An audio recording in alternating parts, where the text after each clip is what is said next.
Next time. I vote for my commissioners. What other commissions? Golf, Parks and Rec. Yeah.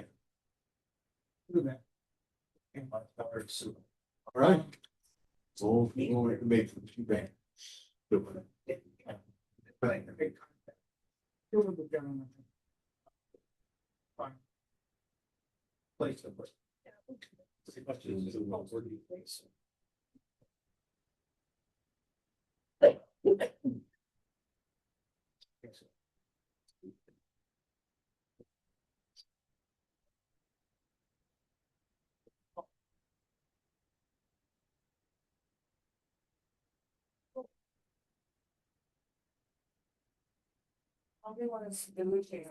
Okay, it actually is. And we're all set. We're set up as a webinar. We have one person, Luke, online, but I don't know how. I don't know if Luke is, well, he's asking to speak, so maybe telling us who he is. Hold on.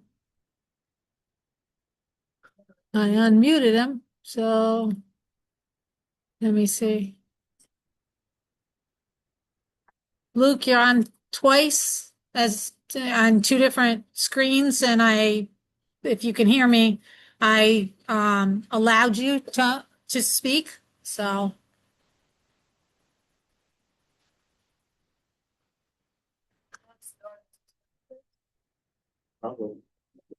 perhaps. I don't know who that is.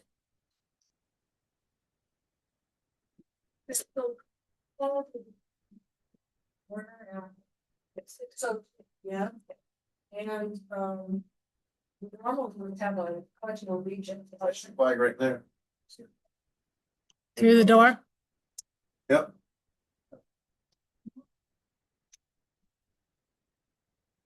Right on the wall in there. I pledge allegiance to the flag of the United States of America.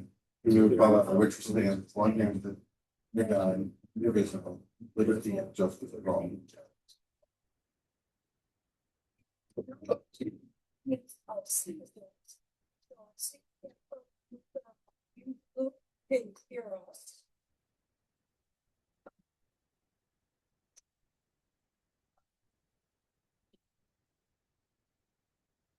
Is there a question that you have for the Plan of Conservation and Development Commission committee meeting?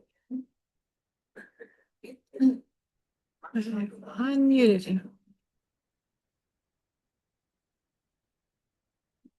I have unmuted you. If you can hear me, can you hear me? If you can answer in the chat, if you can hear me or not. Well, if you can hear me. Because if you can't hear me, you can't answer me.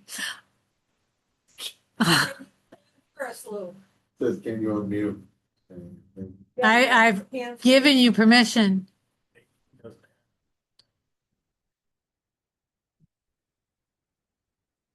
Can you unmute yourself, Lou? What, it looks like, Yes. So I've asked you to unmute. Hi, guy. He's sort of the AV club. No, I don't think that'll help. I use this all the time. It's fine. Well, Luke, you're muted on the screen. You can, I didn't move him from a panelist. I unmuted him as an attendee.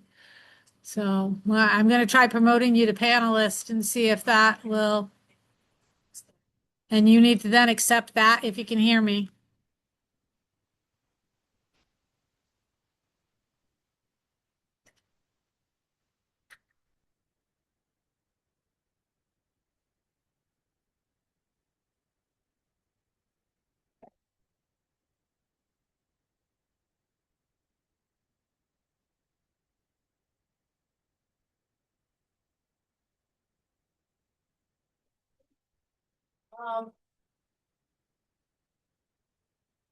Okay, what we're gonna do, Luke, is we're gonna continue on with our agenda.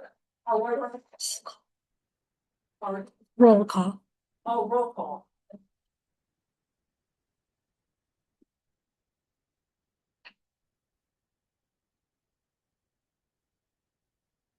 Okay.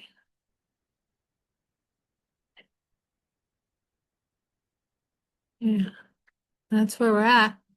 So we're still waiting to see if he can make himself a panelist by accepting.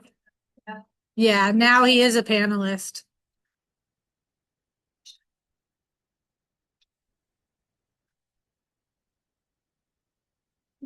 I'll do the roll call really quickly. Chairman Veely, Ed Agazarian, Guy Hoffman. I was gonna say, Guy just stepped out of the room, but he's stepping back in, I'm sure. Lucas Van Zant.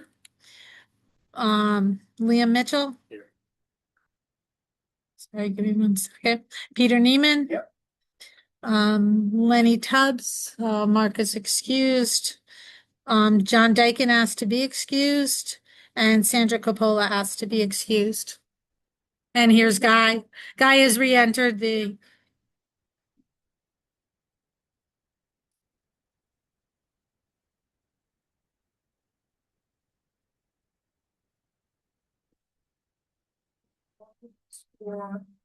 Let's go to the January of 2025.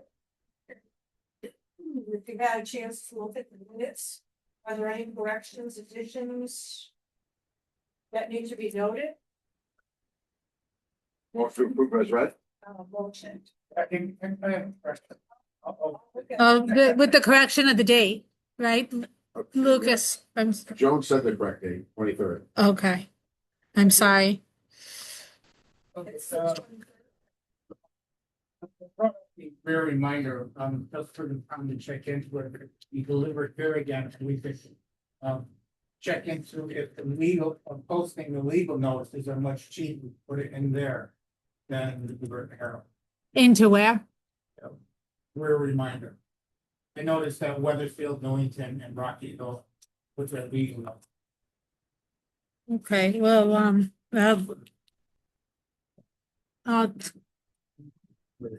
Yeah. Oh, yeah, there's a lot of Rocky Hill and some good news. I'll put on that on the list to discuss with the town clerk again. Yeah. It's, and dates is, so for many of legal notices, that's a once a week paper. Okay, so many of the notices, it is a matter of the timing for their deadline versus the number of days the notice has to be before meetings. And overall, administratively, it's easier to handle if they're we have one that we're dealing with, although some towns do have different commissions, deal with different notices just because of that timing, but sometimes that happens.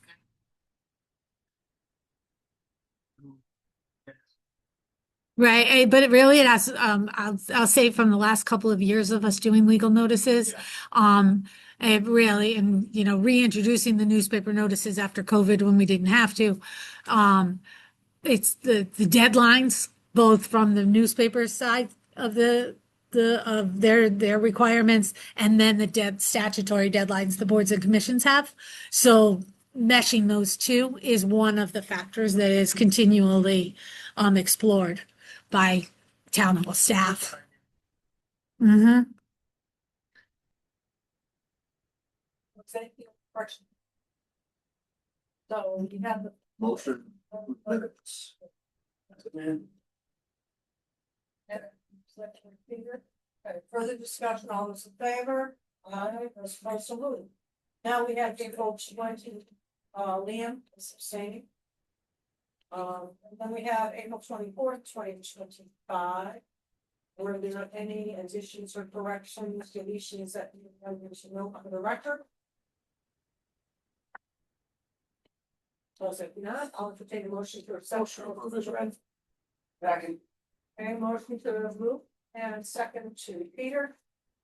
Further discussion, all those in favor? Aye, or opposed, so moved. And then we have, just so noting it, October 23rd, 2025. Now, we did not have a form for this, however, it has been submitted that there was some discussion, informal discussion.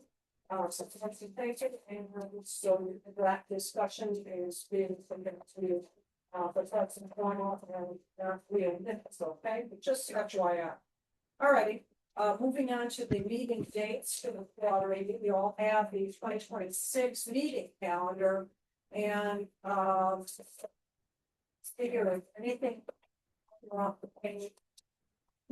Sorry, about with October 8th, maybe a conflict with early voting. As the legislation has now refused to address the 14 days of early voting prior to the election, the gubernatorial election. So that may take care of it. I have to get the calendar and check back on those dates.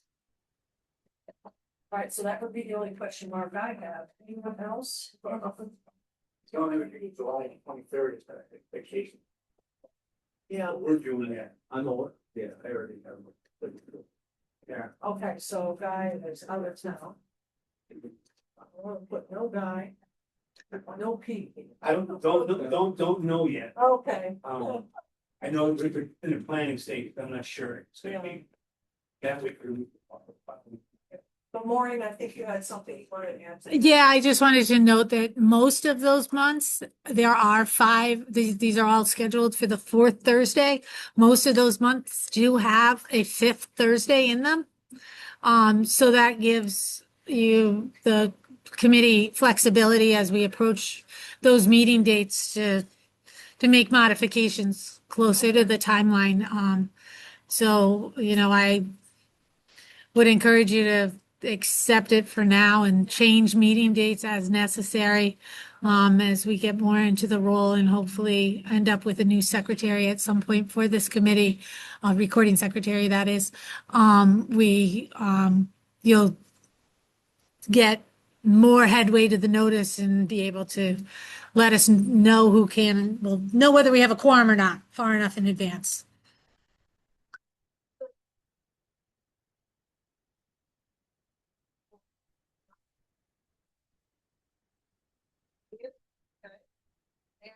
Second. Further discussion on favor? Aye. First one, going on to the full strategy. For progress and making them with updates to Christian boards. First up is environmental resource. First, wants to share with us about environmental resources or learning exactly. I'm sorry, I'm still trying to have this person, you were asking me about the goals and strategy, real well.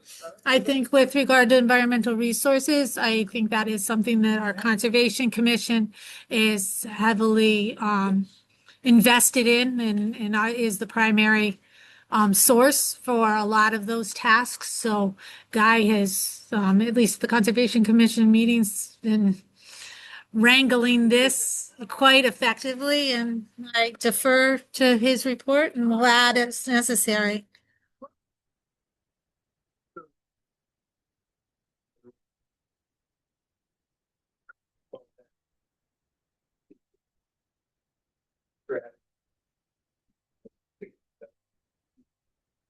They have to do with, us,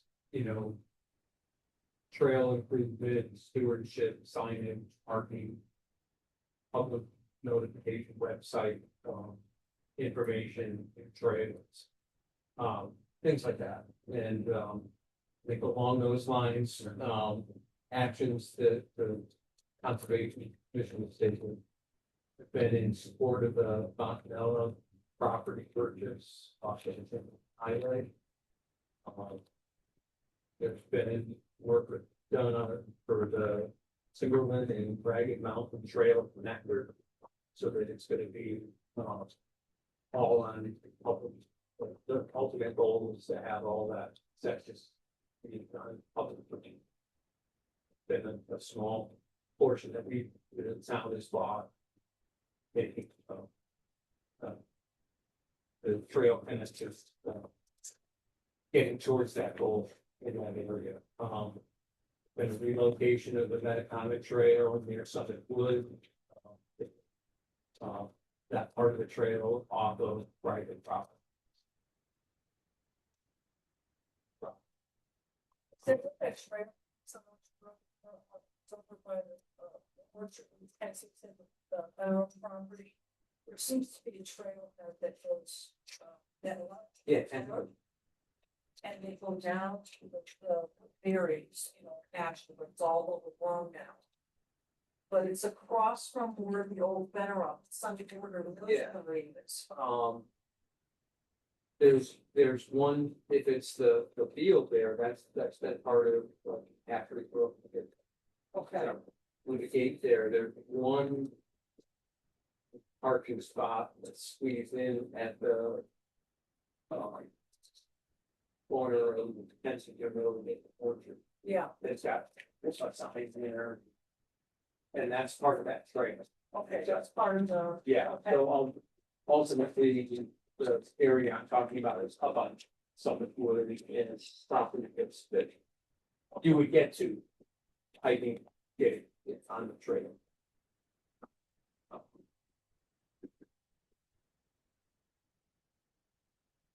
Let's see, you've got, town staff is taking the lead on, getting our trails on, Connecticut Trail Finder. Which is gonna be a nice resource for hikers to be able to get information about our trails. And it's up and running and something that becomes that. For so we've funded some new rock bridges on the Ragged Mountain. Supported support for lamentation mountain master plan for the fire. Yeah. We funded the portion of the town's contribution for coming up with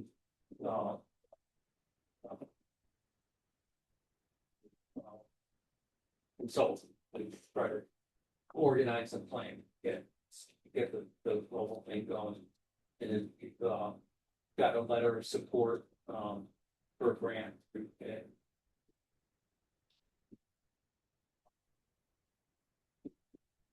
to help fund some of that. Also support for Connecticut Forest Park grant for that Timberland and Ragged Mountain section. Trail there. Support for sign repairs and a new connector for the Metacom Trail. And support for town funding of the trust for public water property. And one that looks like it's very significant for us is for the site visit support for the East Smith relocation at 2215 and Heinrich. So kind of a property. Is that the one that's close to Meredith? It's closer to Meredith.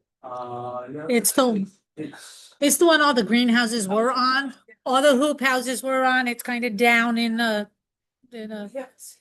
valley. No, it's the area before planning and zoning and the next Yeah, one. that's. Just their area, they count all the houses built or permanent structure. And in conjunction with what you're saying, guys, then they're putting up stuff lot. Yeah, with For like, Yeah. so you can hike to the trail. right. So two of us from the commission, one person from the Berlin Land Trust, went out and scoped out their potential easement plans for where the new access point will be. We received our comments on that. And it looks good. I mean, I think it's a positive for both the new people, the owners and for the town.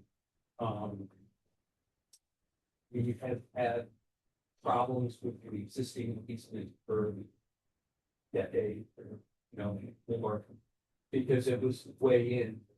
on the property, so I can get through their houses, right, through that area, but to get to it, often the gates were locked. Signs disappeared, people didn't know where the access area was. Excuse me for 1 minute. So Lucas seems to have gotten some technology in and he's sharing his screen. I just want to say to him, Luke, please stop sharing your screen. That needs to be approved through, I don't know what you're sharing. I don't know what you're doing. We need to understand your participation in the meeting if you're going to be sharing on the screen. Can you speak? And I'm sorry to interrupt the meeting, but I believe so. We have 2 screens that are showing. Can you speak? Because you've been allowed to speak.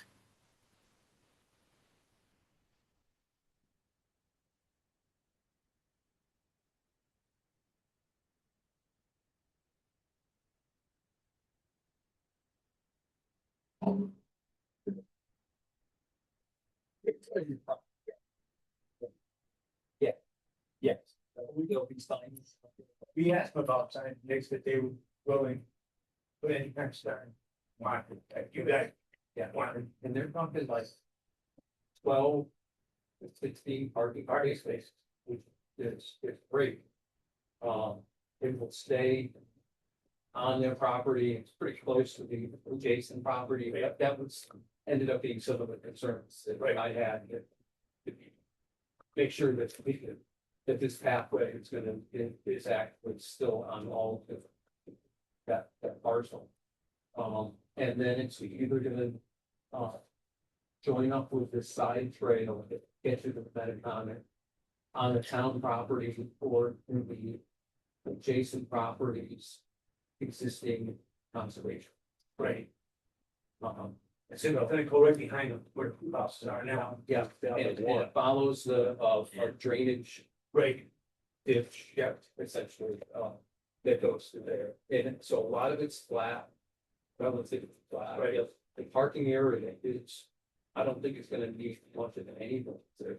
like I said, it's not gonna be paved or anything, it's gonna be stone. Stone, and it's in a flat area, Right. and it's outside of their gate, so we can put a sign out. Open park there, it'll be like the other ones that for, other hatchery, and access to that. And I asked if there was gonna be any problem, then people going into their property, they said because of the overgrowth, Yeah, you can't. you're not gonna be able to get. So, The only place would be right at the very, end. yeah, Where, the trails meet. yeah, the trails meet, so where we could go across. But it looked like a win-win here. For access and it solves a long-standing problem, right? As far as access. Who owned that property before? Orange, sorry, I'd say, who owned it before, Coco? who owned it before? Benaroff, but then Laviana. Yeah. Laviana, yeah. Which one is that? Which property? Chairman, That same property, the 2215? yeah, I don't believe Laviana did. I think it went from, well, the LLC that included Bannerup. And then it went to a couple of different private, other buyers who realized the zoning didn't allow for what they were proposing to do on the property, and it's changed hands a couple of times. And I think they're still prospective buyers are the ones moving forward with applications at this point on that property. Can I just, for the record, I did re-demote the participant to a attendee because I can't verify, without hearing him, can't verify what he might be trying to share on the screen. So therefore, and that's why you're now an attendee as opposed to a panelist. Again, I've given you permission to speak from our end. It's your technology to be able to speak. So as far as I can tell. And we do have given you permission to speak. So sorry to keep interrupting on that note, but There's a final. yeah, that's, yeah, yeah, yeah. Is, oh, he's unmuted now if he wants. But so it, he's attendee at the meeting anyway. He doesn't appear to be one of our committee members.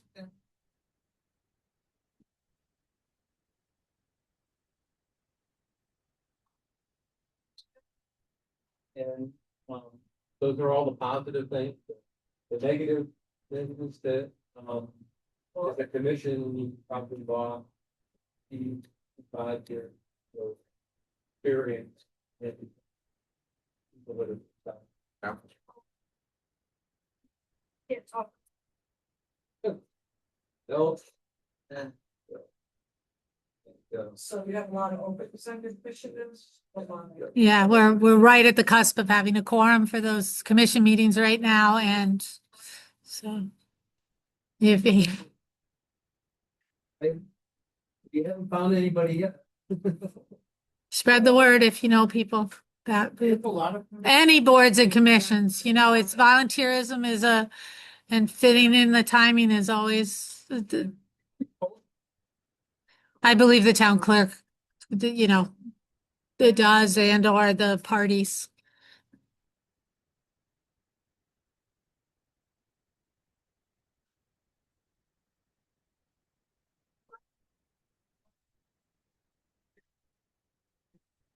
Yeah.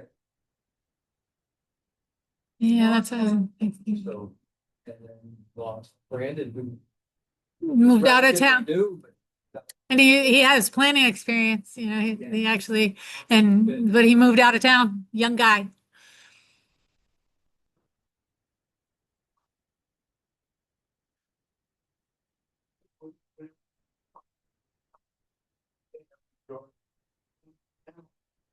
I'm doing Democrat. Issue. But there should be a balance. There should be both, and we should lose it. Because I believe you're on a commission, not for the party affiliation, because you want to do something in town, you want to be involved. And, I have a young lady who's on my commission, who's an alternate. And she can't be on the commission because she's Republican, and we have. So, we back down Republican. Yeah, but if she's an alternate, she's allowed to fill the spot no matter Yes. what. Yes, Yes. but She's not on the board. Right. Right, but she would like to be a full-time member, Yeah. and she can't. Be. Because, put it this way, but the token Democrat on my commission. Well, it's him too. And they have Republican. But, so. Because we're a 7-member commission. And 4 members are already on there, then they're Republican. Yeah. We cannot, by charter, we cannot have the 5. Oh. Well, I'll tell her to she do can it. alternate, so she can. I asked her that. She said, no, she wouldn't. I said, jokingly, I said, want to become independent Democrat? She said, no, I'm staying. Right. Yeah, but she's off, she goes to see Well, every meeting. Every because meeting. There's a, open. opening, right, Yeah. but it's still, she would like to be. Yeah, I know. Okay. And it, that's hurt us some in the past, right now, I could take either. Yeah. But it's fun. Yeah. But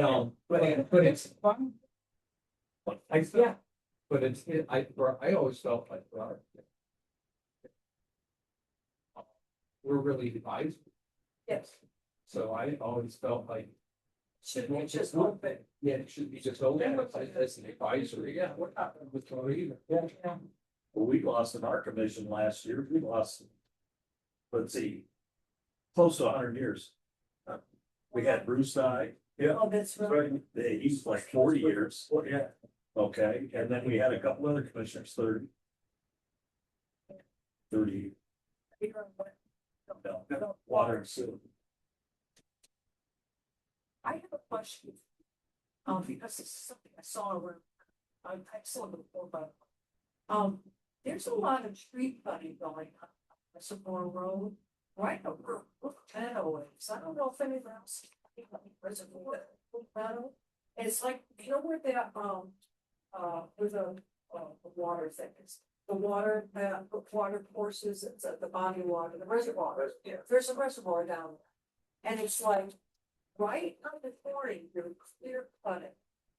All these big pine trees, they're taking everything out. At first we thought maybe it was because they got a pump house in there or something. Oh, they sidewalk thing or? I don't think it's a sightline because, I mean, I believe what you talked about, it's the same one that they came to us and they have the legal right to do that.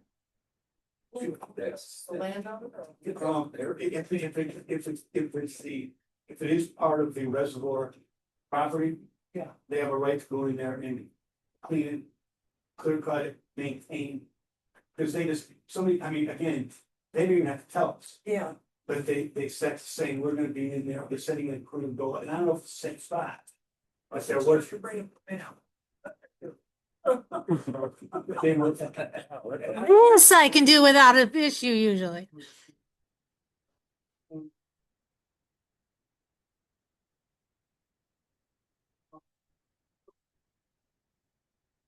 I just, I know what was happening. In this area? In this area before Gianna, on the north side of the road or the south side? Yeah, Toward Reservoir Farm. past Gianna.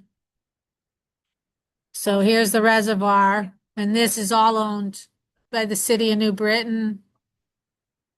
And again, city of New Britain. Just past Brook Meadows here.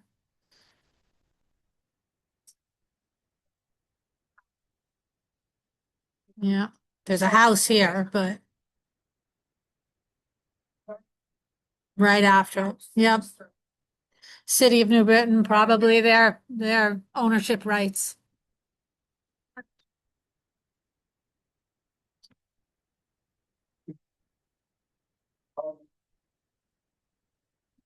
They do it as current. Yeah. They don't have to. Yeah. Yeah, they're gonna want to.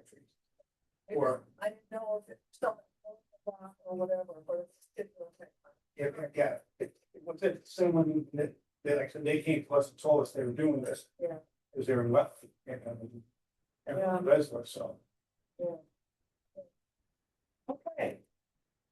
All right, next is housing. So I guess Maureen, you want to share the good news? Well, we're still working on the report from the state and what units they're going to count, but there's a good chance with the diligent work of a number of boards and commissions, but particularly the Planning and Zoning Commission and the approval of some of the most recent housing that's been built, that will hit the 10% threshold that the town has as a goal, again, as we've mentioned at multiple meetings. And I'm sure over the years, you guys are all well seasoned, that you probably heard this. It's a moving target. As we get new units, it's a 10%, but you also have to balance the housing that is not. So They still think about that 50%. So, so there are a few towns that are, as my understanding, we had, House Bill, 801 that was approved, and we'll see how that affects, that it was approved during the special session. And, all the municipalities are still working through how that'll affect the numbers the Department of Housing comes out with, et cetera, and any future goals and thresholds. But it's, there's a lot of hard work to put into both. I think most of you will remember, because most of you participated when we worked on first the affordable housing plan back in 2022, and then the POCD itself in 2023. The goals, challenges, and modifications to text and approvals that have happened in the last few years to allow that. Us to achieve some affordable housing, which is much needed in Berlin and across the state. Now they just hold the line on what they can sell the house for, makes it a low housing income. It's not low, it's affordable. Affordable. Affordable, which is 80, starts at 80% of the median income. Our median income hovers right around $100,000. So you're talking an income of 80,000 is the top tier of the affordability. You then have units that may be at 60%. You have units that, we do have some units coming on board that have already been approved. That'll come in lower than that because, the senior housing we're talking about will have, a wide range of what the affordability is. And many of your traditional developers will come in closer to the 80%. And, that's that little push to say, hey, can you give us some 60 as well or something else? And those are all, statistical numbers based on Who makes up the difference? what, I'm sorry, what do you? House, let's say is one. And let's say it sells for 60,000, or the income is 60,000. Who makes up the difference in the price of the property for the low? The developer. So so it's based, usually they're often rentals, but we do, work to achieve that in ownership housing as well. Examples are Watch Hill, that neighborhood. They have several houses that were designated as affordable when that development was built. So those houses, when they transfer ownership, have to, their sales price has to reflect I hate to say break that somebody got, but the affordability that allowed somebody to achieve home ownership. So what's the incentive to develop? Usually so in our zoning regulations, we have a variety of tools that incentivize it. Perhaps they have a slightly smaller lot size, so they are able to squeeze out an extra couple of lots. They might, typically affordable housing might fall under cluster housing. We group it together. You do it with, for conservation as well, where we have open space subdivisions. You use similar mechanisms for the affordable, where, okay, you get to squeeze in something extra.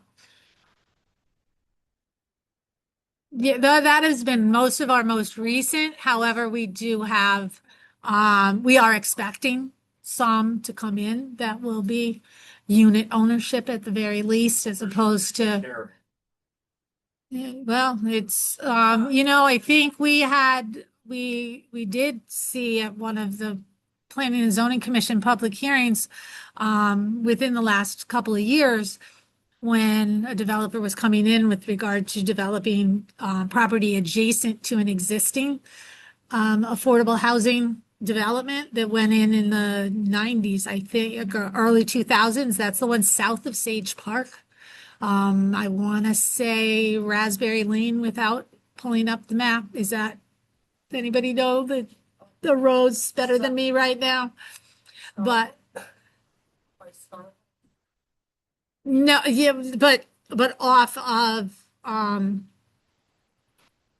wow, brain fog, off of Spruce Brook. Yes, Fox Hill, I think might have been its title, but one of those neighborhoods was neighborhood affordable housing, and off Wilkes Pond. Thank you for those street names. I don't know, and we had testimony from members of the public that they would like to see the adjacent parcel be developed the same way. These houses are lovely. They're the same. There are requirements that the affordable units affordable dwellings can't be But they're all different than the fit and finish than so it's really an opportunity for somebody to get in when maybe they don't have yeah, that's an example of ownership. And the reason I bring it up is because there is great pride in that neighborhood and they have affordable houses and we have not, the best of my knowledge, I doubt you could drive down the road and go, oh, that's the affordable one. I don't think that's the case there. The neighborhood is happy 20-ish years later with the long-term outcome of home ownership of affordable. Another contributor to our thresholds and goals is is chattel mortgages. If you've gotten mortgages through Connecticut Housing and Finance Authority, some of those mortgages count towards our goals. So that's a part of the moving target as well, because as people refinance but a lot of, your general workers, your school teachers, your police officers may not have the down payment, or whatever, and so they need that boost for their income. There's like I'm sorry, I'm not. So we haven't seen an application yet. So there is, we are anticipating, there was an open space layout that Wetlands saw and approved a number of years ago for somewhere around 50 houses there. But as we understand it, the developer's going to be coming in with something different and has not made application yet. And we can't talk about, because of the number of land use members on this committee, that's kind of a topic. We're actually, it's emails back and forth this week as to whether or not the numbers get us where we need to be. You have to have a CO, the unit has to be occupiable in order to be counted. Yes, we're continuing to, over the next year, administratively, there's deadlines. So did you have a CO by July 1st? Did you have a CO by certain dates? And that's the date that they get counted. So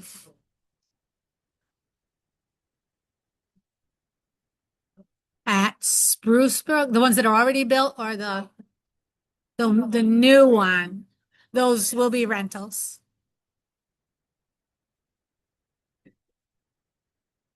Yeah, well, the project just south of Deming Road will put 40 affordable units online for us once it's built out. In the 5 buildings they're building, they've only built 2 buildings.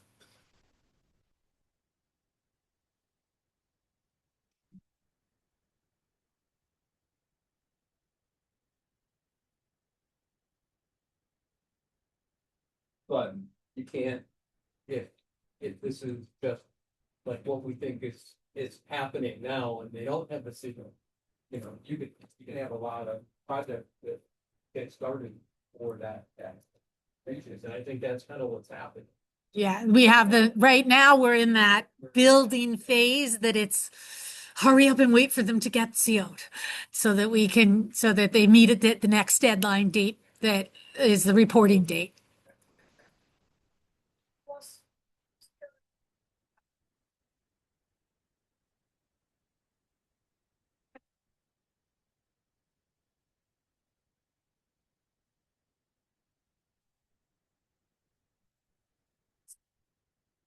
Yes. 55 over. Well, that's what that project was. Shift is now, so shift toward affordable, but they're going toward affordable, but it's more. But still age restricted.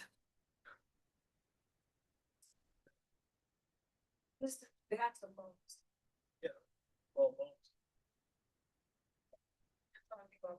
that same project, and it was for, you know, Yeah, but I don't know about, I don't know about the blanket, the blanket, it's fine, it's on with this.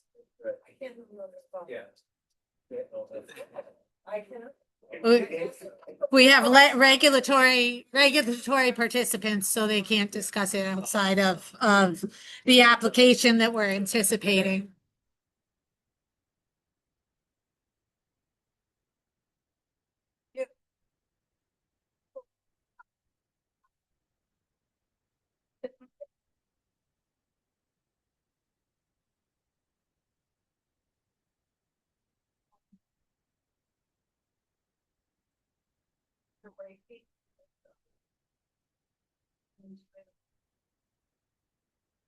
Their hand.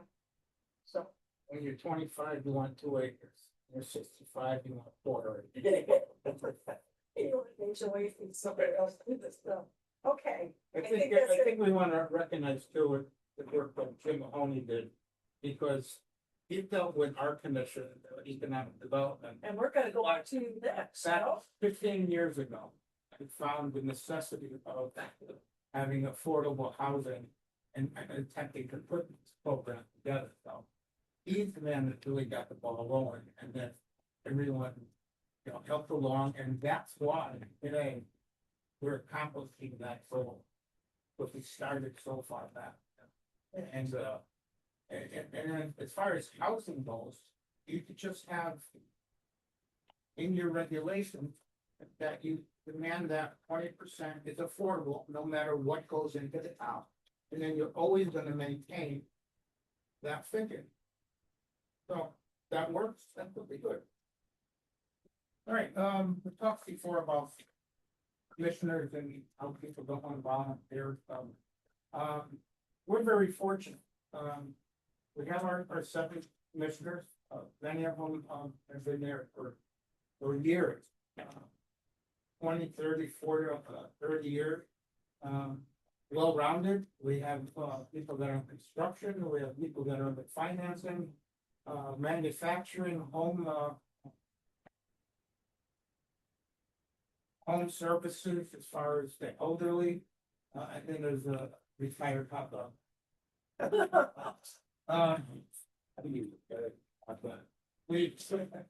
We were able to really put things together. Most of the time, we don't have a problem getting a form. And it's good because when it's well-rounded like that, we get off of different apps. Their opinion, so forth.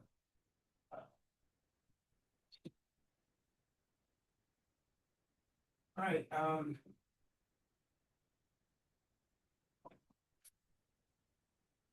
Highlights it. yeah, there's things I just don't know. We have the review, for the advisory board and so forth. The affordable housing, still always goes through our commission. We had, problem or disagreements about, what we normally pass as far as, the plan of development is, with the turnpike zoning. What we do is basically, we have the applicants come in and they do a small presentation in front of us. And then we just give them our opinion, totally advisory commission. We don't regulate anything. And a lot of times we'll tell them that, you know, you're wasting your time or you have a good project, move forward. And sometimes we'll make recommendations to planning and zoning, and other times we won't. There was, without mentioning exactly this location, but they were coming in with the 4 stories of residential use. And it was right in connected with the neighborhood. We told them right away that 4 stories is not gonna work. And if you're coming in to use that as a bargaining tool, don't waste your time. Okay, we're just being honest with you. 3 stories would probably work because it won't affect the houses that were already elevated above. So again, we're not, regulatory, we're advisory, they can do anything they want. Right, but we're trying to make projects that come forward so it's smoother for them. And so as long as it goes to planning and zoning, and of course you can have a sit down with the planning and zoning beforehand. And developers like that. And what we always wanted to do is obviously be business friendly, right? Sometimes that don't work, it's things that you definitely don't want. As far as the marijuana thing, you look just north of us, Millington, Oakdale. Okay? So if we don't have marijuana here, that don't. That was. As far as the, regulations that were passed on the turnpike, the BT zones. Totally disappointed that they're requiring 2 acres. And the reason being, that very difficult for many of these property out there that are just land, or let's say some hotels to,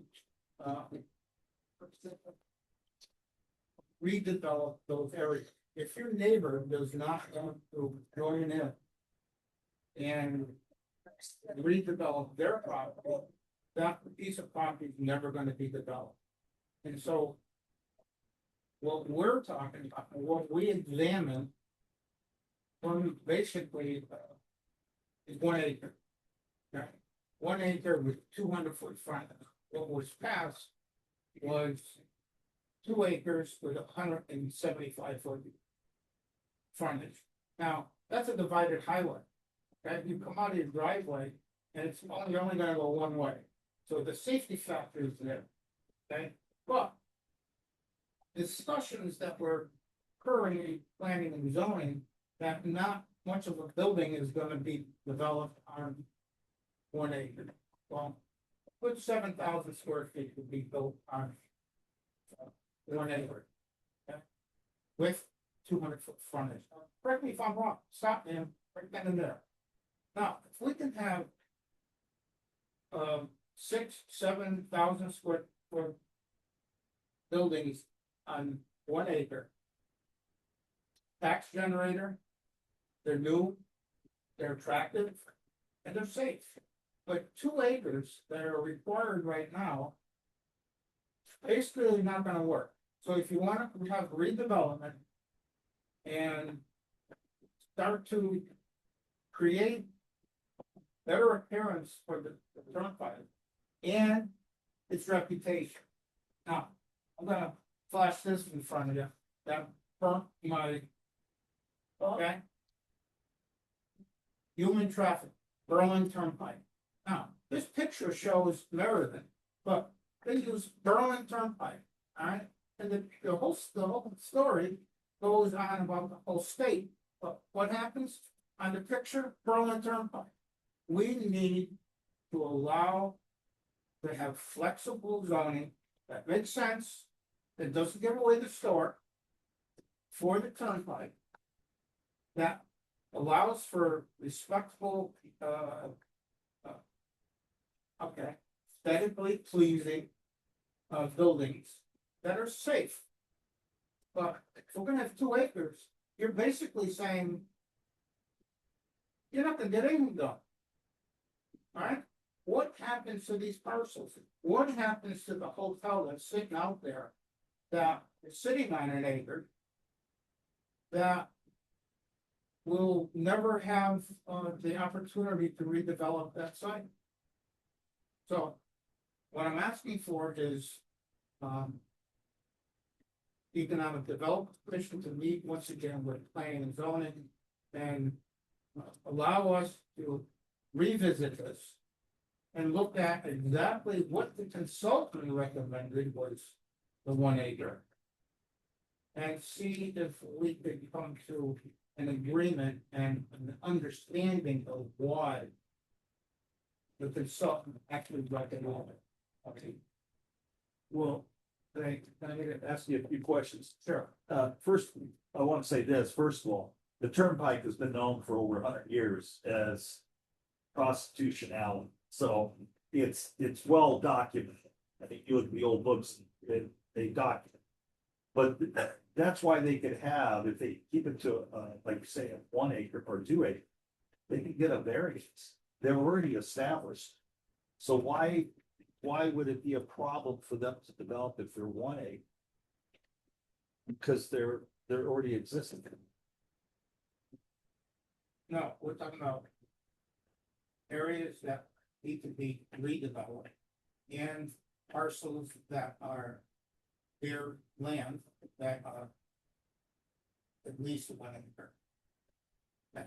Now, I'm gonna disagree with you on one point. The turnpike went to cease after 91. Right? Because the turnpike was actually the oasis. All right, in between New York and Boston. Right?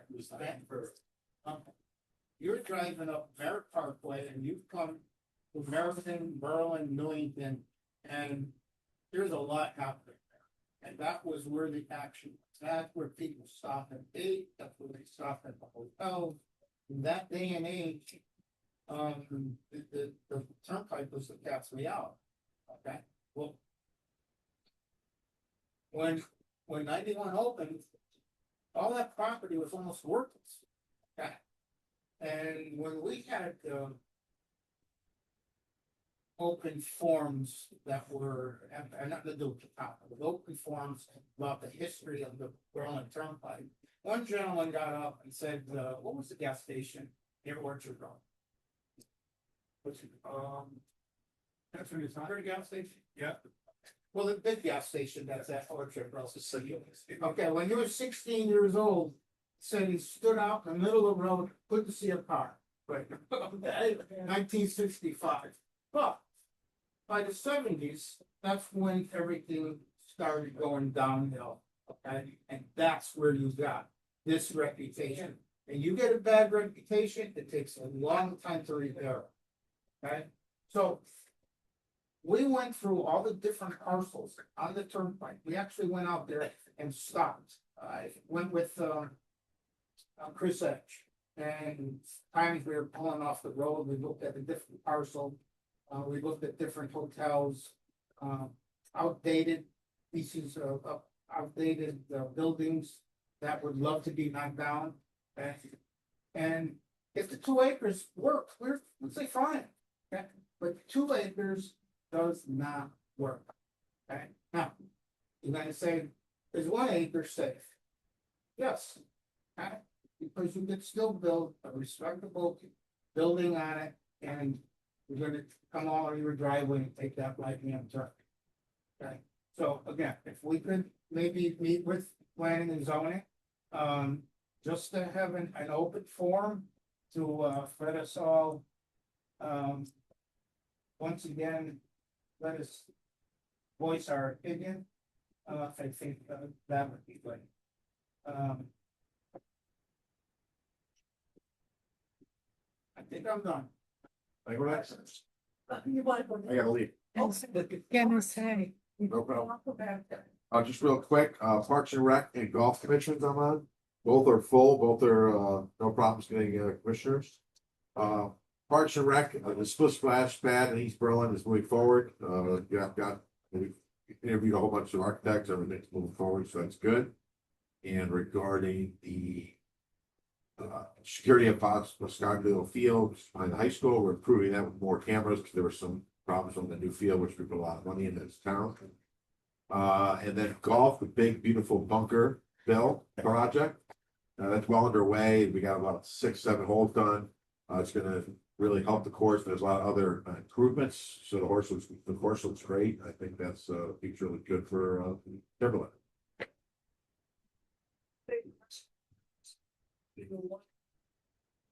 Well, I don't think we'll ever get enough money to redo the restaurant board, to redo the clubhouse. I just don't think the town will ever like to vote for that, but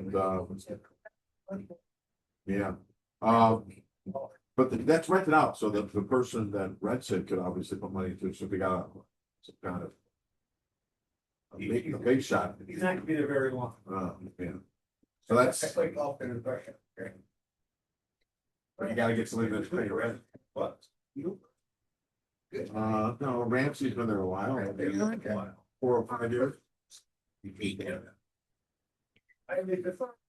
But that. Yep. Yeah.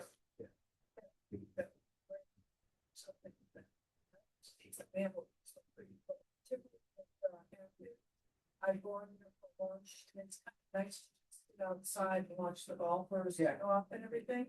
You have a nice glass of wine, nice to sandwich, doesn't break the bank, makes a very pleasant atmosphere. So it's like being on a vacation. That's the way you want to feel when you go out to lunch, like on the. So I encourage you to not give up on that. That make it better. Just try to make it better, just, I don't know, maybe put flower pots up there, it's something that's gonna perk it up, or people wanna go and stop there for lunch instead of going to the hour or something. Okay, what's up to you next week? I have a 7:30, I have to go. Okay, Need a client. all right. Good to see everybody. Like, see you. Thank you. I'll pay you next time. Yes. Luke, see you next meeting. Show up. One of the. Was. Percent in the rent.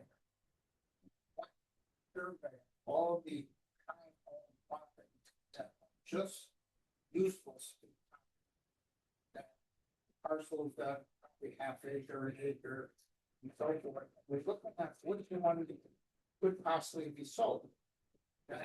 I guess there's a building lot right here, not far from the entrance of the town hall. That could be a building lot that the town maintains, but it doesn't connect to the entrance or anything. So there's parcels in town that there's no reason for the town to actually own. Some of them might even be landlocked, right? Yeah. But he's piloting that list. We're gonna review it and then go to the council and so forth. And see if you can generate the money. I mean, if that lot right there is a building lot. And it's sold for, I don't know, $50,000, you take that $150 and go and put it into golf course. The golf course, not talking about the what do you call it, that yeah, but you know, if it can generate income from properties that we cannot even get and never going to use for recreation, why not get rid of it? Which property is this, say, by the entrance? Yeah, I guess, no, there's the entrance and there's a house and I think there's a piece of property over. I think it's right around there. But it is compiled list of property throughout the whole town. Good thing. And that's what we're examining now and moving it forward, so. I'd like to See, that's fair. So this list is, to the best of my knowledge, and, you know, I've been on leave for a month, so, you know, what happened in, you know, in the last week or two, is, you know, needs to be vetted because you've got to check the land record. How did we acquire it? There's a lot of nuances to making sure that the property is, for lack of a better term, free to do as the town pleases, as opposed to encumbered in some way, whether that shows up in a deed or we find it shows up in the grant money or some kind of financing or something that came across. And it is the multi-department. We had an intern over the summer who helped us a lot with that map as well, you know, trying identifying, going to the assessor's records, gathering a lot of that data for Chris, and Chris has been diligently working on this list to answer the question, and that's why I'm speaking, is I don't believe it's in the shape to share at this point, but it is something that can be anticipated as economic development is anticipating being able to wrap their head around and make some recommendations in, you know, not the distant future, rather the lesser distant future, but it is a project and it's a lot of nuance that is required because the last thing we want to do is find out that now we're subject to a suit because we liquidated something. And that is a land use. Right. Decent size. Yeah, but there must be something Yeah. why we change. Yeah, and sometimes it may, or it may be that there's contamination, or it may be there's so many possibilities, and certainly before the list is formulated, or is shared, we won't know everything because you do your title searches at a much later stage, but we want a list not to create rumors, and for lack of a better analogy. And he is working very hard on it, and it is a diligent effort that spearheaded by economic development that the planning office appreciates the dedication to doing that as well.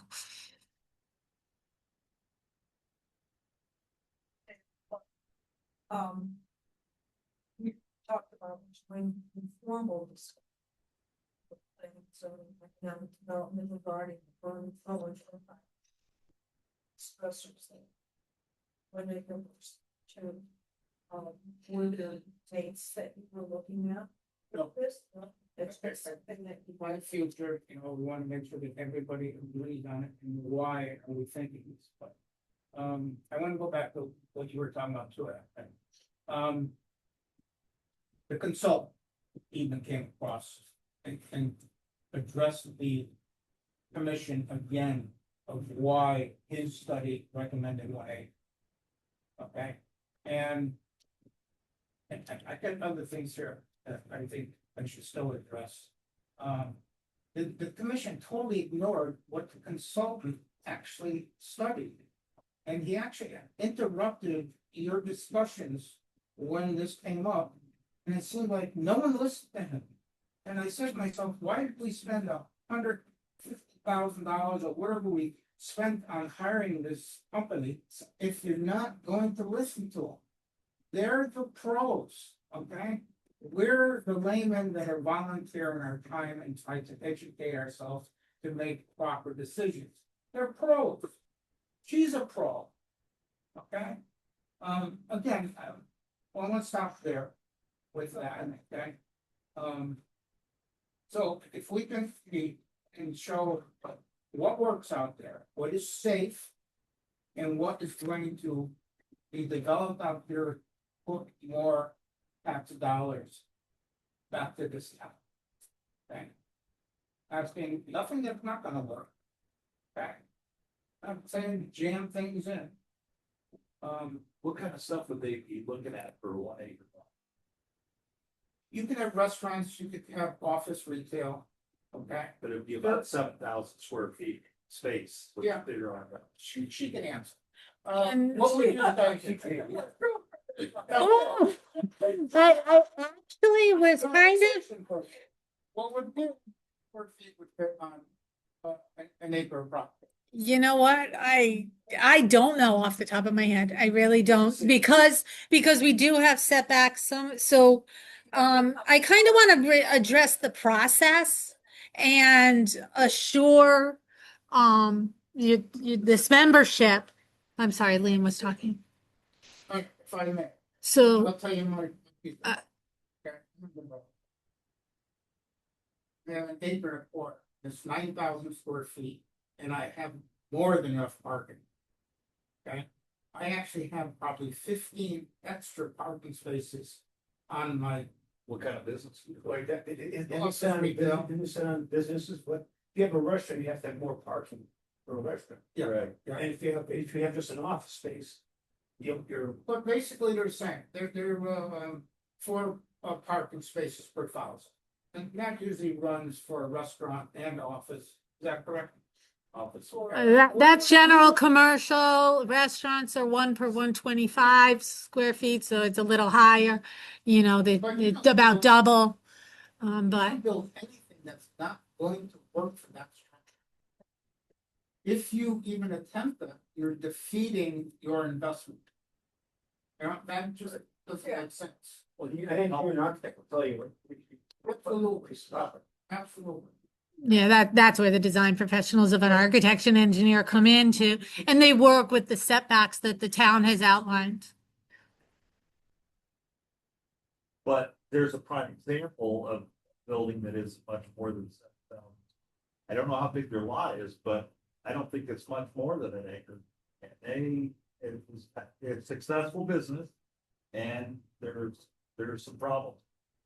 Believe me, we wouldn't be proposing it if it wasn't I'm not going to be. saying it's a bad idea. Yeah. We would never do this because.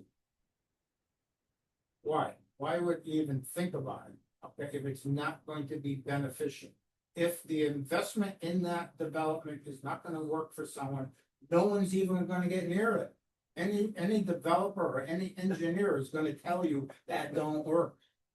I think that's why the high professionals. Did you want to say something? Yeah, I just because, this is kind of rehashing public hearings that happened over the course of 2025.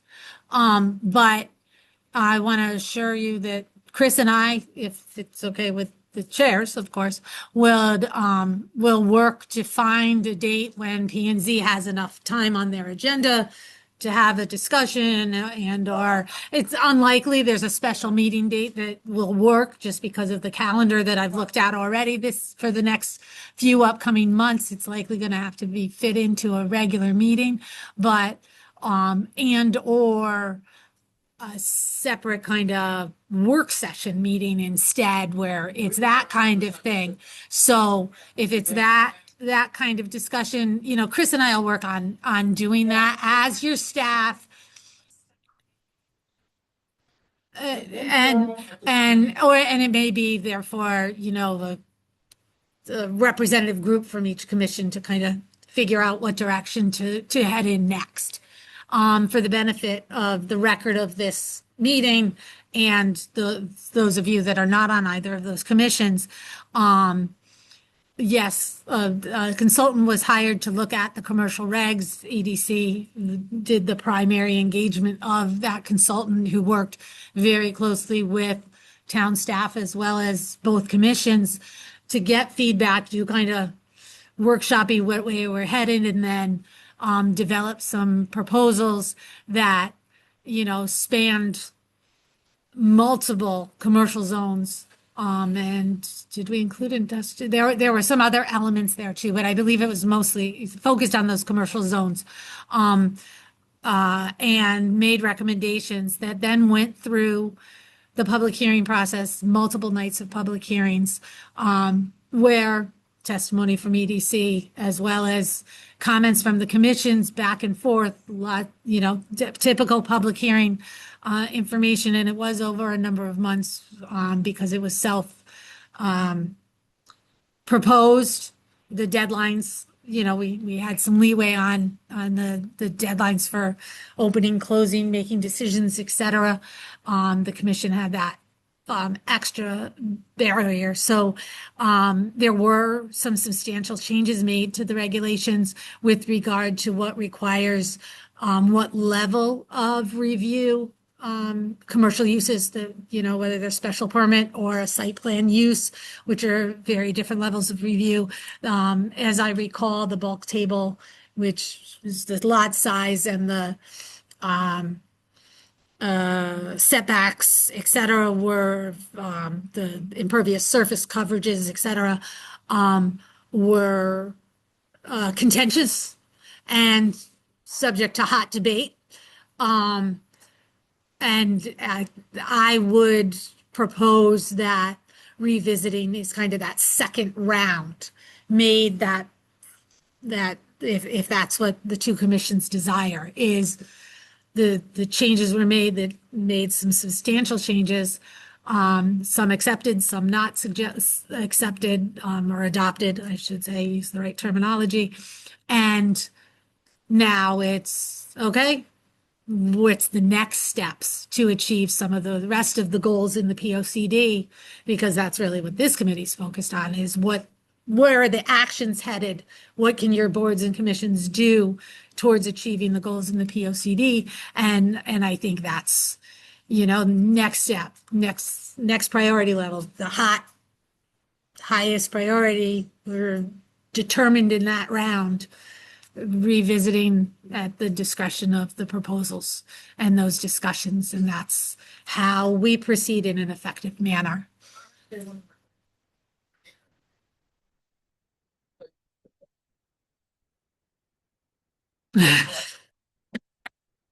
Number 28. Their meeting ended at 11 o'clock. And they talked about being overloaded on their agenda. Anybody that sat in on a meeting that you had too much going on, it was getting too late, you could understand that everybody just wants to get out of there. So for once, I'm gonna say, I'm gonna defend planning and zoning, that sometimes it just doesn't work and you wanna get out of it. Okay, so that was a tough meeting that I was watching, and You didn't get the long one out, so. really. We had Well, several anyway, that went after I midnight can in that understand- one particular year.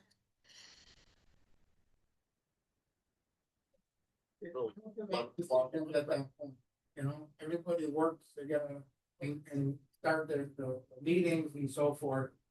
And so a little part of it, I'm gonna come to the, I would love to meet, and have Well, my I don't think commission. it should be just a normal meeting. I don't want to, this meeting, I don't need the constant changes. Something like this, or a new meeting room or something. Yeah, like that. Chris and I will discuss how, and I'll talk to Kate about what kind of meeting it can be, how, members are, but it'll probably be fully noticed for that. There be minutes taken.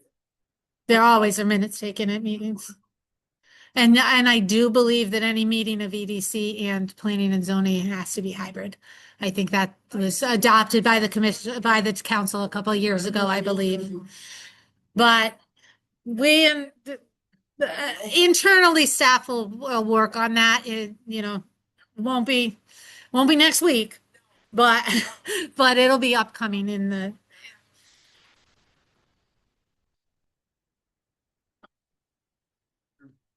No, I'm talking the next several months. We'll try to work on that for the next several months.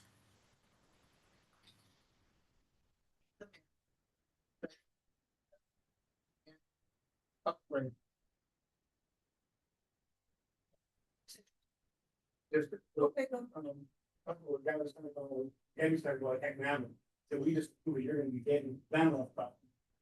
Is that they're living down the hoop house. Put two permanent. Semi-permanent structures. Nobody telling us that it's just for, they're storing plants. And then, that's what the guy was talking with they're really gonna dress it up really nice and gonna make it nice.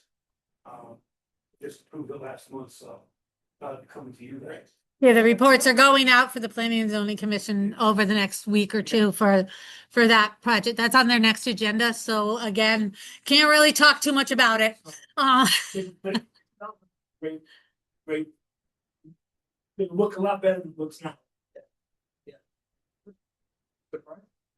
Just seeing people coming with what, like a really.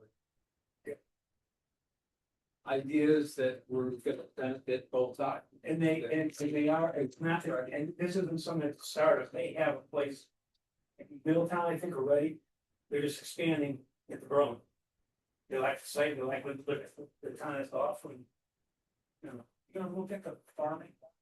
Like farming. Yeah, So that is one of our priority items, that, the implementation committee and the Planning and Zoning Commission determined was, kind of the next study. And so in that regard, it might, the shift of, okay, the commercial regs again, or farm regs. We do have a number of regulations that have recently been amended and or proposed to be amended that are under review now. So, again, out of that forum, we can't discuss those, but amendments that have been made to the farming regs. There are a couple of recent amendments, and then we have one pending, at least one pending. What? Is there a committee for that? No, this is proposals that have been before the Planning and Zoning Commission, applications to the Planning and Zoning Commission to amend the regulations. This committee determined, again, my leave has derailed some of the timelines here. The momentum for, we hope to, have something out to have a study done, this winter to spring on, whether it's an RFQ, whether it's getting a consultant, or whether it's doing it in-house for looking at farming regs in general from the internal standpoint of amendments. These amendments I'm talking about came from applicants or as a result of current issues on properties. So,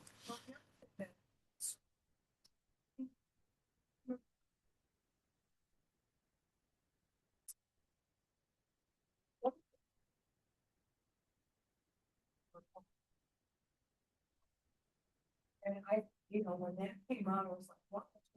And I remember a long, long time. Back in the day, Dennis Kern was the chair for the planning. Zoning planning. And, I was involved in that. Goes back in. Yeah, early but on. I seen. Well, 81, 91. But anyway, the bottom line is that there was a discussion at the time about the old farms in town, because, they stop and talk about a lodging farm, you have all these farms. And the parcels of property are no longer farmed.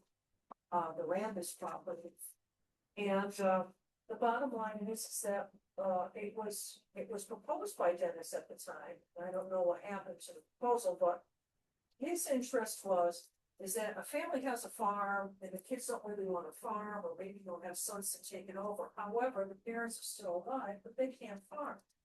So you allow them to continue the usage of the farm. However, the contract that's entered between the town and the farmer is that the town has the first right of refusal to buy the property. Should and when family needs to sell. And the beauty of that is that then you could take like a Nella Logic at the South Farm, and it becomes a part of open space. And the land trust, or it could be farmed again, or you can sit down to somebody who wants to raise cows or sheep or something, right? But you would maintain the farmland aspect of for the town and for the residents. And I understand what you're saying, and that, to me, that's a great concept. But listen, you grew up on a farm, you know, it's like, I grew up, I all in Gary, was there every day of my life, as a kid growing up. The problem with that is that, and I know I'm gonna get hammered for this. And oh yeah, and I know God only made so much open space, but the more the town takes over, the less the town gets back in taxes. But the less the town has to provide services, But cows don't cost it. But also too, the town has to maintain that property, they have to insure that property, they have to make sure it's being taken care of. And it cost, after you look at it, it costs the town money. Just to have open space. Now, if it's usable, that's great. But if it's just gonna sit there and be a piece of property. Well, I mean, who knows what it Well, would be? I mean, Yeah. two things.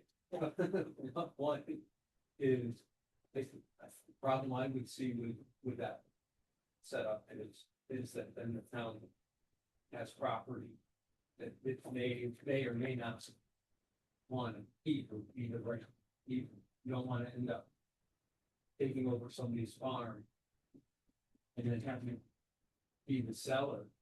So to somebody else that's gonna continue the farm, you don't wanna be the go-between necessarily. But the town may not even want to, you may have a farm and it may not be something the town's interested in. Right, In which case they could say, go ahead, just sell. it." Right, but, and, I- and the other thing is that, you know, every study that I've seen shows that open space property is less of a tax burden on the town than any kind of, Oh, all the other there's no services. There's no services that weigh the town down. Yeah. But, okay, so I'm not a financier, Yeah. so, you know, but I do think, I have put on that hat. There are a number of estate planning tools to encumber a property if the family, a family, or a farm, whoever owns the property has that ability to encumber their land in that way. I think there are a number of tools available out there. Do I know what they all are? No. But selling of development rights, otherwise providing easements, working with land trusts, like the Moore property, you know, you have oh, what is yeah, but the no, the entity that's helping us with regard to the preservation and the public lands.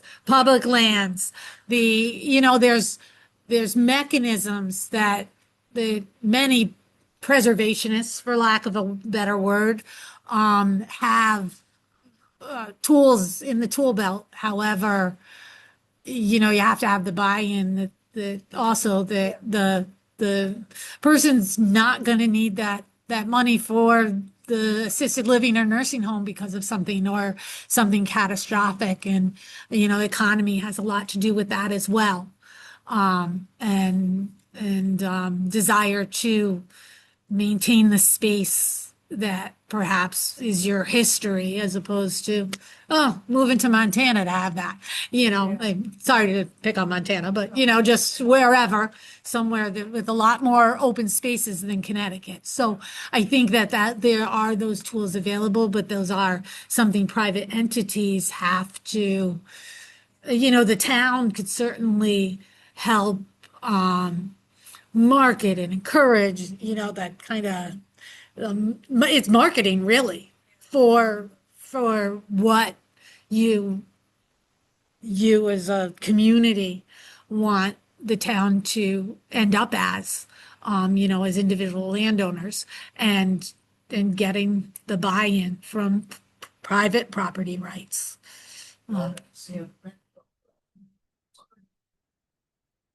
Well, back in 2002, two old timers that were in this town forever. Ralph Simeon and Mike Cole. And we started the discussion on the farms. Okay? And every day they would stop in a stand and bring more farms, who owned them and what they produced. Okay? We created this list that, if I'm correct, it was 162 farms. Okay? I'm pretty sure that, yes, I'm pretty sure that was. So we actually brought it to the Economic Development Commission and we got a booth at the Berlin Fair. And we put it up there and the people got the biggest kick out of it because the families, some part of the families are still here. And seeing their farm up on the billboard, they got the biggest kick out of it. And then some lady came up and said, "You forgot a farm." Oh, no. And she told us where it was, who owned it, and so forth. Okay, and it was pretty cool because that's why even our commission looks at the character of this community. As much as you want to have commerce develop itself, we still need those pockets of farmland to have that character. There's no doubt about it. Well, I couldn't agree more. You know, my background is heavily I had a 3,000. Out of where? Oh, California. I didn't go there. Anyway, yeah, and here's the thing that comes to mind when it comes to farm. And it's what Reagan said about from the government. And I'm from the government, I'm here to help. okay? There, if the government would stay out of this, programs right now, they're kind of hidden. Okay, if you look into the fine print, it says, yeah, we'll help you with your taxes. And it'll stay in your name until you pass, and then you can pass it on. But it gives away the right to sell the property. Or that if they, the trust owns it, they can stay on it the rest of their life. And the trust says they will never sell. But you know what the trust can do? They can give it to the state, and the state can make it followed land, and it can't be touched ever again. And that's what the 30-30 plan, the 50-50 plan that Biden put in. And right now, 50% of California is untouchable land. You can't develop it, you can't go on it, you can't hunt it, you can't fish it, you can't do nothing with it. This is what's coming down the pipe. This is what You can't farm you can't farm, you can't do nothing with it. it? Doesn't, I don't know, that makes sense. No, look it up, okay? No. It's called the 30-30, I see what you're and it's a 50-50. Well, you know, this plan, you know, it bothers me about the trust because of that little saying that they can sell it to the state and the state can summerfowl. Summerfowl meaning, it makes it wilderness. Once it's designated wilderness, it can't be touched. And as far as if these farms, if they were farming, then the town should work with the farmer and say, look, there's a lot of young farmers, let them lease the land out. Pay the taxes, give them reduced taxes, give them a break. That would be helping the farmer. Because there's always young farmers that would love to farm. Okay, and there's a hell of an opening for that. Yeah, there's even a gentleman farmer that still will produce, you know, different crops Sure. and so forth. It's a matter of knowledge, okay? You could tell somebody younger but you could lease the land out. That would be helping the farmer and keeping these farms from being sold and developed. Okay, there's, it's just that little saying, you know, I'm from the government, I'm here to help. That sticks in every farmer's that's ever had to deal with bureaucratic. Well, my whole intention with my whole story was that I'd like to see the preservation of the farms. And because once, there's only, my dad always used to say, there's only so much land. Okay. Once it's gone, it's gone. Let's see if But we you can don't put together a control it program. unless you own it. Yeah. That's what he always told me. If you wanna control something, you need to push to own it. That's right. And when it comes to land, and that's the way, that's the, you know, And- Taking away the development part of it, you know, a lot of these big developments that you see in town here were farms. Yep. So, you know, that's where the town has gotta kind of have the central planning, and that's why we were here. But, you know, these outlying, on the Berlin Turnpike, or the, where we have most of our farmland. Chamberlain Highway, you know, this is where we to preserve it and use the Berlin Turnpike for development and the town. Yeah. And keep the farms. Yeah. But just to answer or to, I guess, reflect on one of Ed's comments, I just counted that we called out 19 specific farms in the POCD. You know, so, you know, and this is from that year.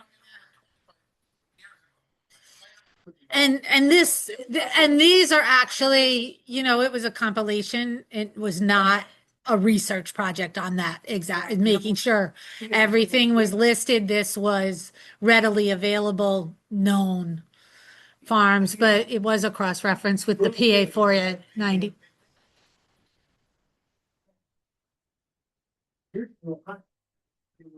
At one time, 80 working farms. Okay, what we did is once we were done with the list, we gave it to the historic commission. They have the list. That's who set this up. Okay. And, you know, and I'm sitting there going, I'm trying to Hey, think. what number did they say? Probably the Historic Society. Maybe the Historic Society. Yeah. Yeah, as opposed to the Historic Commission. I'm just like envisioning if we have the records in town hall or if it's the Historic Society. And when he said they set it up, I don't know which one.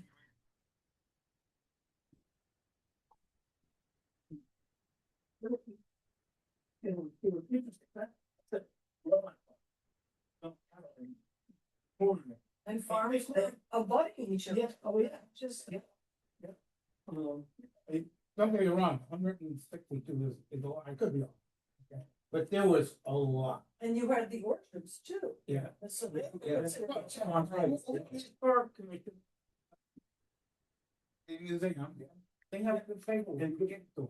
I mean, you talk about developing Dumb's Orchard, was kind of, I mean, as a kid, going there and stealing apples from Dumb's Orchard. You know, and now it's, now, It's all houses. I tell my kids, well, you know, your uncle lives on the farm. What do you mean? He went to built a house on the old Dunn orchards. What was there an orchard? They don't remember that. Yeah, yeah. Hell, my property is the town of Berlin Fairgrounds. You know that? No. The one Yeah. on Kensington? No, Washington Avenue. Oh, yeah. The Yeah, original. yeah, yeah. The There original. was the racetrack, when we're hitting that whole, I got. Yeah. Well, I love that. You know, the little pictures. Oh, yeah. I think we came across some. Oh, 3x5s. Kensington Markets. That's where they had the Berlin Fair. Hmm. That whole. That whole side, That yeah. was Where- the Berlin Fair. Where Victory Market was. Yeah. Victory And then, Market, yeah. right? Victory Wow, I thought the houses there were older than that. They wouldn't fit around them, but wow. Well, no, they're. I guess most of the industrial buildings are more like 50s and 60s. So, yeah, that's interesting. When that whole area was developed and brought up. So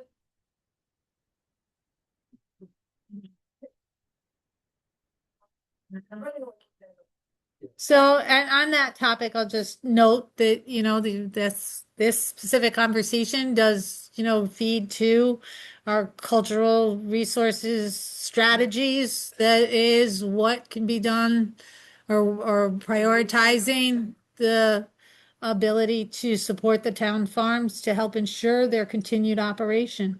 And, obviously we have the supporting actions and the goals and the implementation to do so. And it is on the short list of, that and those commercial zoning are really and then of course we're gonna have to have the priority of responding to the housing bill as necessary through that and integrating that or the town's update to their affordable housing plan is due 2027. So, this all has to kind of flow into which priority is which, and these are the ones we're focusing on. And certainly your direction has given us that as well.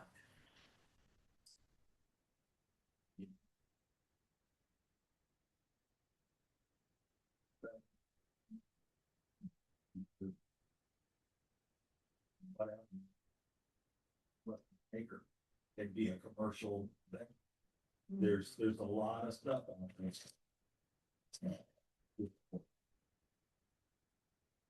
So we covered transportation facilities and services and cultural resources. Did we get everything? Yeah, I think so. Right, so now, as far as discussion of priority implementation items, I think we have our priority That's fine. implementation items. And suggest topics to focus on next meeting. I think we have our focus. And we seem to be very animated with it. So I think it's, honestly, I think it's a core value for us. And I think everyone's interested, and let's see what we can do about the turnpike to give them a hand. To revitalize it, and let's see if we can do to save our farms and open spaces to keep them here during time. So Here's one other thing, okay? Yeah. We were finally able to get the state of Connecticut to have a bus that actually How is- does a large.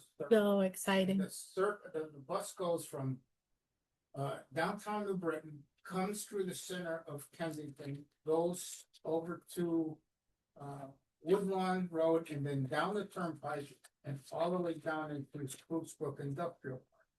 From there, it goes to Meriden and then it comes back. And we have labeled it the career bus. Okay? Because these companies are looking for employees. And there are people that build those spots, that they didn't have cars. Right? So we're able to get this thing going about a year and a half ago. And it's working. Okay, but now we're trying to see now if the state will let us put a large decal on, stating exactly what this bus is, the career bus or whatever. Does that bus go down, No street farmers. well, it's going down Mill Street, Farmington Avenue, but no, over Christian line. There's a lot of factories over there that badly, I know Chris was working on trying to get them to stop there. Yeah. In that vicinity, because there's a lot of machine shops and stuff right there.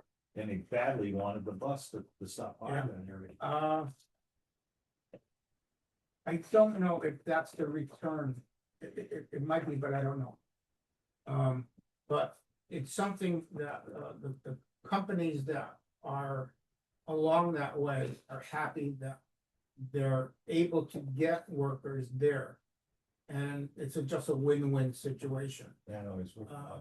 But to have a decal, on there that what this particular bus is, would be cool, So anyway, I'm done with that. Thank you. Yeah. Yeah, we call it the career line, Right. So, yes. The one thing, before I think about it, that I'd like to make sure is being kind of one of the representatives of the letter C, the POCDs.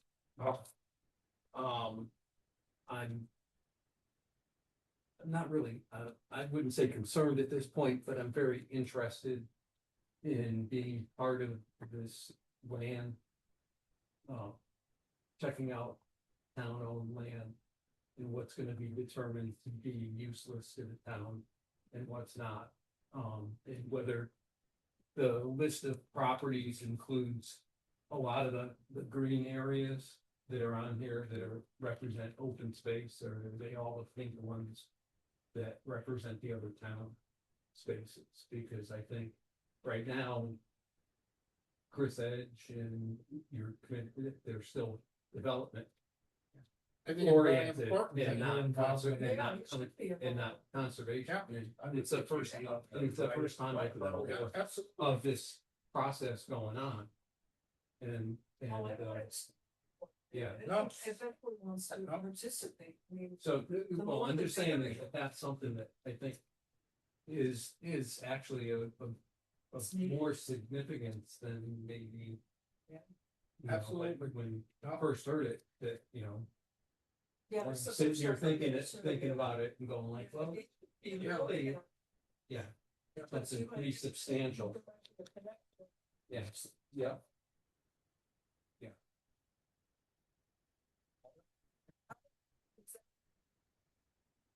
So, what's the next thing? That's it. Wait. April 23rd.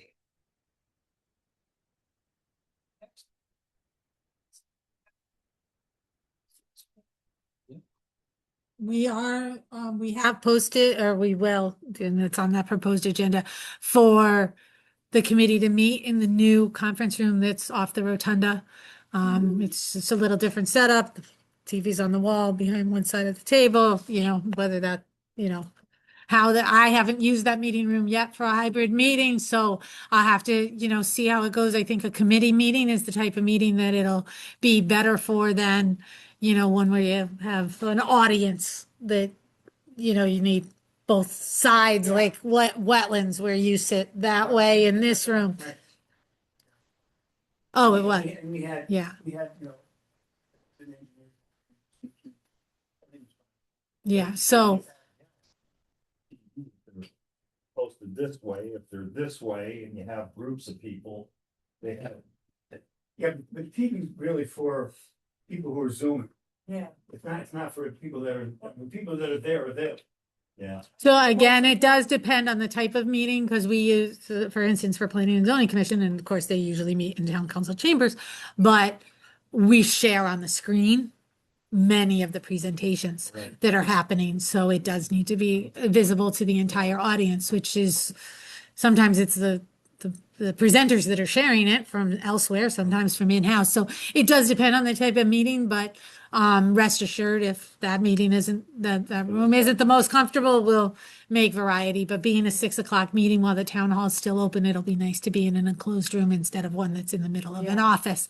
So we did try to secure that meeting room for, now, we might get bounced by as everybody else schedules their meetings, but that's still, that's the goal. So if you arrive at town hall, look there if you're not seeing where this meeting is. Yeah, it was,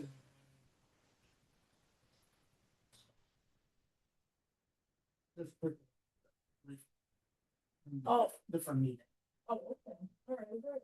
All right, so, the current time is 7:45. I make a motion to adjourn. We have a motion by Peter, and a second by Pat. Further discussion, all those in favor? So moved. All right. thank you.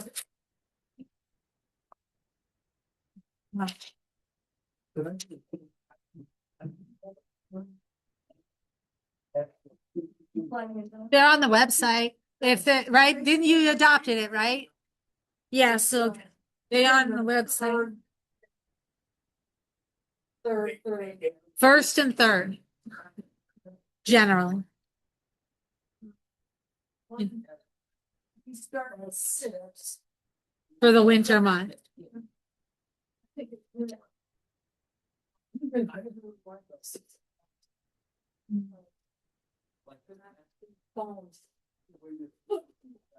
Yeah. What year? Well, I guess what they can all fall off. Additional funds. There are 2 parts. There's one